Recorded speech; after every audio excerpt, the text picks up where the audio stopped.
Hi guys. So నేను ఇప్పుడు కాకినాడలో ఉన్నాను. సో కాకినాడలో ఇప్పుడు మ్యాజిక్ షో రన్ అవుతుంది, జాదుగా సికిందర్. సో యాక్చువల్లీ చిన్నప్పుడు ఎప్పుడో చూశాను మ్యాజిక్ షోస్ అన్నీను. సో చాలా రోజులతో చూస్తున్నాను కాబట్టి ఒక చిన్న ఎక్సైట్మెంట్. సో అది ఎలా ఉంది, ఏంటి ఎక్స్పీరియన్స్ అన్నీ మీతో నేను షేర్ చేసుకుంటాను. Stay tuned. సో ప్రెజెంట్ మేము వివేకానంద పార్క్ దగ్గరకు వచ్చాము. సో వివేకానంద పార్క్లో గోదావరి కళాక్షేత్ర అని చెప్పి ఒక ఆడిటోరియం ఉంది. సో అక్కడ మనకి జాదుగా సికిందర్ మ్యాజిక్ షో నడుస్తుంది. సో యాక్చువల్లీ వీక్ డేస్లో ఏంటంటే 2 షోస్ ఉన్నాయి. వీకెండ్స్లో మాత్రం 3 shows, like afternoon 2 PM, evening 5 PM and night 7:30 PMకి. అండ్ ప్రైసెస్ కూడా చాలా రీజనబుల్గా ఉన్నాయి, like 200, 350, 500. And show running time వచ్చేసరికి 1.5 hour. అండ్ ఆడిటోరియం కూడా చాలా సూపర్బ్గా ఉంది. నేనైతే మా ఫ్యామిలీతో వచ్చాను.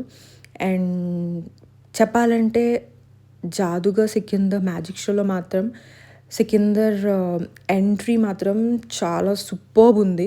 అసలు అది ఎక్స్పెక్ట్ చేయలేదు. అవి బ్లింక్ చేసేలోపు అసలు ఆ మ్యాజిక్ అసలు క్రేజీ అనిపించింది.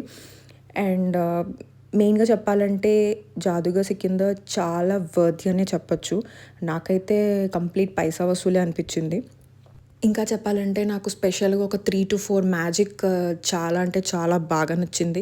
అసలు అది ఎక్స్పెక్ట్ చేయలేము, అంత బాగా అనిపించింది. అండ్ ఇంటర్వెల్ వచ్చేసరికి మనకు ఒక 10 minutes ఉంటుంది. సో దాని తర్వాత ఇంటర్వెల్ తర్వాత మ్యాక్సిమం ఒక 15-20 minutes షో ఉంటుంది. అండ్ చాలా అంటే చాలా పిల్లలు చాలా బాగా ఎంజాయ్ చేస్తారు. ఈ month 26th last date. So మీ ఫ్యామిలీ మెంబర్స్ పిల్లలతో సహా ఖచ్చితంగా వెళ్ళండి. Thank you for watching.